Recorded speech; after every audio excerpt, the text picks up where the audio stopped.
Hey there, everybody. Welcome back. Hey, Kate. Hey. Hello. So today on our episode of the podcast and video, because we're dual purposing, we're going to address the question of, will the market be flooded with copywriters? Panic, panic, panic. I definitely understand where this question is coming from.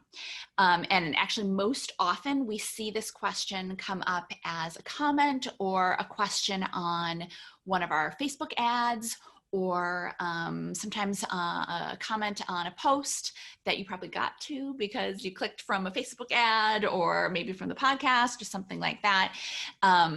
So the first point that I think we want to bring up, and Kate, I know you have a really good book recommendation about this, but I want people to bear in mind that when you are seeing a lot of stuff about copywriting, the way the internet works right now is it reinforces it if you click on it. Like if you click on an ad, whether it's ours or whether it's somebody else's, if you click on an ad about copywriting, you are going to get a ton more stuff about copywriting. It's like how we all joke about if you say out loud that you want to buy a new Keurig, then all of a sudden you get ads in your email and ads all over for a new Keurig, which who knows, maybe Alexa. I'll be on my phone later, I'm sure. Exactly. Actually, it'd be Heard you. Yeah. fun to see. We'll do a follow-up episode. Yeah. But once you express any kind of interest in anything copywriting related, you are going to start to see a ton of different stuff coming at you about copywriting. And that doesn't necessarily mean that then the world is flooded with copywriting and copywriters. What it means is that the very, very smart internet companies that are out there have identified that this is something that you are interested in. And so it's going to serve you up a ton of different information about that. So I do want to kind of put that point out there that you are getting a viewing experience. Exactly. You're in kind of like a little bubble that Facebook and Google have created for you. And they've created it to help you, to give you more of what you want, but you're viewing the internet through your own little perspective that has been created for you, for better, for worse, by Facebook and by Google. So I do want to put that out there. If you've clicked on something about copywriting, if you read something about copywriting, and all of a sudden you're seeing so much copywriting stuff and you're like, oh my God, there's so many copywriters, how will I ever compete? That is a byproduct of your interest in copywriting. It doesn't reflect what the rest of the world is seeing. You have been given a little custom created vision of the internet. And because you've expressed interest in copywriting, that's what you're seeing. And our brains. Yeah. So Thinking Fast and Slow, this is probably not the last time you'll hear me reference it. I can't promise that, but highly, highly recommend it to everyone to read. It has nothing to do with copywriting per se. So it's a good read for everything you're doing in life. And it's basically talking about our brains and how they're wired and how they work. And as much as we like to think we have a lot of control over how we're thinking, we don't. And so one of the things is, with this in particular, we're bad at predicting probability. We're predicting probability and estimating things and kind of looking at, will the market be flooded with copywriters? Like Nicki said, based on the information that we have, which isn't all of the information out there. It's not based in statistical reality unless you're going out and, hunting down statistics about these things. And so it's very easy to kind of stop ourselves and be like, oh, it's going to be flooded because, oh my God, I just saw, 10 copywriters and they're all so great. And how is there a place for me in this world? But that's a handful of people. That feels like a lot. And it feels like, oh my God, everyone's a copywriter. And are there any other jobs in this world? But yeah, that's just our brains, doing what they do best, which is kind of tricking us into thinking things that aren't real. Yeah. To extrapolating conclusions based on a little piece of the world that we're seeing. Exactly. Yeah. So I apologize to the authors of that book. They're, brilliant folks. And I don't think I did justice summarizing that point, but please check it out because I think if anything, it helps you kind of stop when your brain is going down those mental rabbit holes. And we talk a lot about mindset here. And that's such a big part of it, is kind of knowing when to stop and think a little bit slower and think, okay, is that fact? Is that real? Or is that just kind of what am I basing this off of? What information is telling me to think this way? Because there are facts. Good segue. Yes, good segue. So will the market be flooded? The answer is no. And here's why. Nicki's gonna drop some numbers for us to base our conversation in a little bit of reality. So what is the opportunity? I know, obviously we're both capitalizing on the opportunity to be copywriters, and it's wonderful, but I was blown away by these numbers. Yeah, actually I kind of was too. I did this research for a blog post I put up about this topic a couple of months ago, because we've been seeing all the questions on the ad saying, oh, the market's going to be flooded. And I was like, well, you're giving our little company a lot of credit there. But again, viewing it through that little viewpoint. But I thought, okay, I want to be able to answer this question with actual numbers. And I was also surprised by actually how big the numbers were, pleasantly surprised.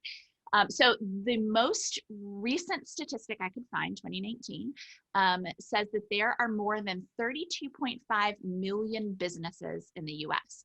And I know that we have students and followers from all around the world. But just to simplify, I stuck with US numbers because actually they were the easiest to find. And again, we have students from lots and lots of different countries.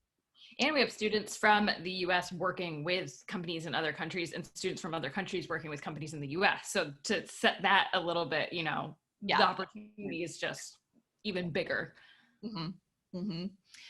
So the statistic from 2019 says that there are more than 32.5 million businesses in the US. And then on top of that, there are more than 1.5 million nonprofits in the US. And then another statistic that we talked about on another podcast, but that just absolutely blows my mind, is that 543,000 new businesses are started each month. Now, I think that stat might be global, but still 543,000 new businesses are started each month on top of the 32.5 million businesses in the US that are already out there and the 1.5 million nonprofits in the US. So huge opportunity. I'm sorry, go ahead. No, I said it's a huge opportunity.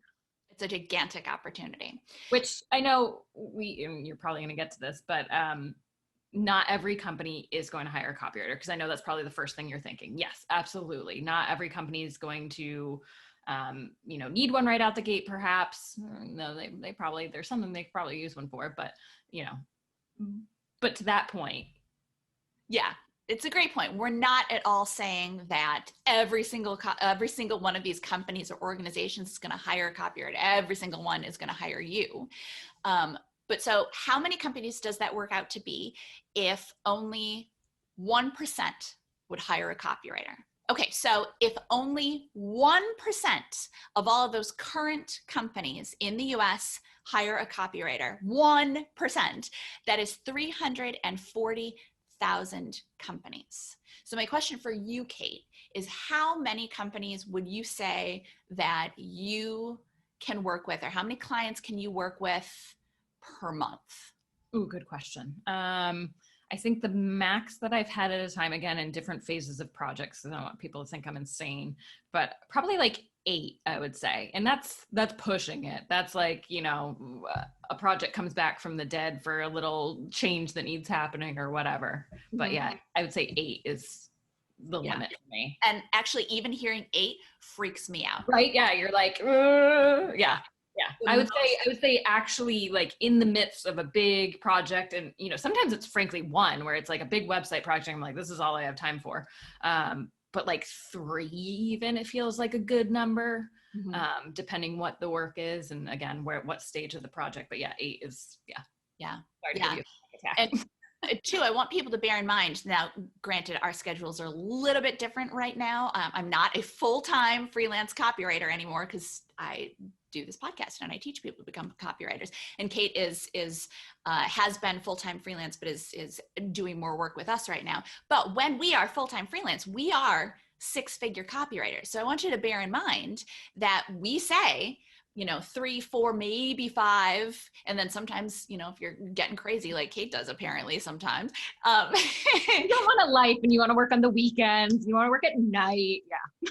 It's hard to say no to clients sometimes. But so like 3 to 5 is probably your maximum amount of copywriting clients you can possibly take per month. And bear in mind too, that those clients, it's not like you're necessarily switching out those clients every month. You may have 3 of those clients that carry on month after month after month after month. So my point is, if only 1% of those 32.5 million current businesses in the US and the nonprofits as well, that's 340,000 businesses that would be interested in hiring a copywriter. And if you can only take 3 or 4 or 5 clients a month, and again, it's likely that a lot of those clients are going to keep working with you again and again and again, I think it's probably maybe dawning on you a little bit. It certainly surprised me just how immense the actual opportunity is out there. So coming back to the original question, is the market going to be flooded with copywriters? No way. There's no way that the market will be flooded with copywriters. There's so much more opportunity than there are copywriters to meet that need. Thanks for watching. Make sure you don't miss any tips, tools, or tactics for copywriters by clicking subscribe right now. And of course, you can always find us over at filthyrичwriter.com. We'll see you next time.